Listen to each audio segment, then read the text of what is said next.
జై శ్రీరామ్.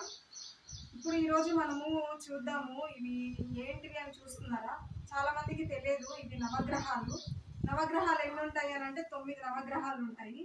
అందులో ఫస్ట్ మొదటిది మనకు సూర్య భగవానుడు అంట. సూర్య భగవానుడు ఎప్పుడు మిడిల్లో ఉంటారు. మిడిల్లో ఇట్లా తూర్పు దిశకు స్ట్రైట్గా ఎదురుగా పెడతారనమాట. ఈయన సూర్య భగవానుడు. సో సూర్య భగవానుడు తర్వాత మనకు వచ్చే గ్రహం ఏంటి అని అంటే చంద్రగ్రహం. ఇటు సైడ్ చంద్రగ్రహం. ఈయన చంద్రగ్రహం. తర్వాత దీని పక్కనే వచ్చేసేసి కుజుడు. దీని పక్కనే వచ్చేసేసి కుజుడు, కుజగ్రహము. దీన్ని ఇంకొక విధంగా కూడా పిలుస్తారు, అంగారకుడు అని కూడా పిలుస్తారు. దీని తర్వాత మనము బుధగ్రహం అనేది చూద్దాము. బుధగ్రహం అనేది మనకు అటు సైడ్ నుంచి ఇటు పక్కకు వస్తుంది అనమాట. ఈ సూర్య భగవానుడి నుంచి ఇటు సైడ్కి వస్తుంది అన్నట్టు. సో ఈ ఫస్ట్లో వస్తుంది. ఈయన బుధగ్రహం.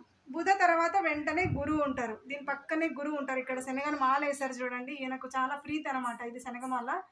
సో ఎవరో మంచిగా పూజ చేసేసారు. సో తర్వాత శుక్రుడు వచ్చేసేసి ఎక్కడ ఉంటాడంటే మనకు సూర్య భగవానుడికి ముందరే శుక్రగ్రహం అనేది ఉంటుందన్నమాట. శుక్రుడికి మనకు చాలా విధాలుగా చాలా మంచి ఉన్నాయి. సో అవన్నీ తర్వాత చూద్దాము. సో గ్రహాలు మాత్రం తెలుసుకుందాము. సో ఈయన శుక్రగ్రహం అనమాట. శుక్రగ్రహంకి బ్యాక్ సైడ్లోనే ఉండేది ఎవరు అని అంటే శనిగ్రహం అనమాట. శుక్రుడు తర్వాత శనిగ్రహం. శనిగ్రహం ఈయన ఇక్కడ ఉంటాడు. ఈయనకు నువ్వులు బెల్లము ఇవన్నీ అంటే చాలా ఇష్టము. శనివారం పూట శనిగ్రహానికి చాలామంది పూజ చేస్తుంటారు, తైలాభిషేకం చేస్తూ ఉంటారు.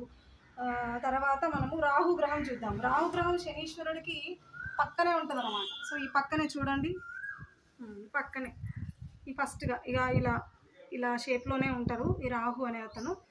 రాహుగ్రహంకి దండం పెట్టుకోండి మంచిగా. చాలా మంది రాహు ప్రాబ్లమ్స్ చాలా మంది ఇబ్బంది పడిపోతూ ఉంటారు. ఒక్కొక్కరికి ఒక్కొక్క గ్రహ ప్రాబ్లం ఉంటుంది. సో లాస్ట్ కేతుగ్రహం అనమాట. కేతుగ్రహం చూడండి, ఈ సర్పం ఇలా ఉన్నట్టుగా ఉంటుంది. ఈయన కేతుగ్రహము. సో ఇవండి 9 నవగ్రహాలు అయితే మనకు ఉంటాయి. ప్రతి గ్రహంకి ఒక్కొక్క బెనిఫిట్స్ అనేవి మనకు ఉంటాయి. సో ఇప్పుడు 9 నేను చూపిస్తాను మళ్ళీ ఒకసారి. మనకు దీనికి ఒక మంత్రం ఉంది. ఏంటి అంటే తర్వాత చెప్తాను అది నేను. ఫస్ట్ ఆదిత్యాయ, ఓం ఆదిత్యాయ చ సోమాయ మంగళాయ బుధాయ చ గురు శుక్ర శనిభ్యశ్చ రాహవే కేతవే నమః. సో ఫస్ట్ ఆదిత్యాయ చ సోమాయ మంగళాయ బుధాయ చ గురు శుక్ర శనిభ్యశ్చ రాహవే కేతవే నమః. సో ఇవి 9. సో అందరికి అర్థమైపోయిందా? ఎంత ఈజీగా చూడండి. ఆదిత్యాయ సోమాయ మంగళాయ బుధాయ చ గురు శుక్ర శనిభ్యశ్చ రాహవే కేతవే నమః. సూర్యగ్రహం దగ్గర నుంచి స్టార్ట్ చేసి మనం ఈ నవగ్రహాలకి 9 చుట్లు అయితే తిరగాలి. ఒక్కో చుట్టూ ఒక్కో గ్రహంకి అన్నట్లుగా ఇదే అన్నమాట. సో అప్పుడు మనము ఆదిత్యాయ సోమాయ మంగళాయ బుధాయ చ గురు శుక్ర శనిభ్యశ్చ రాహవే కేతవే నమః అనే మంత్రాన్ని చదువుతూ మీ దోషాలన్నీ పోగొట్టుకోండి.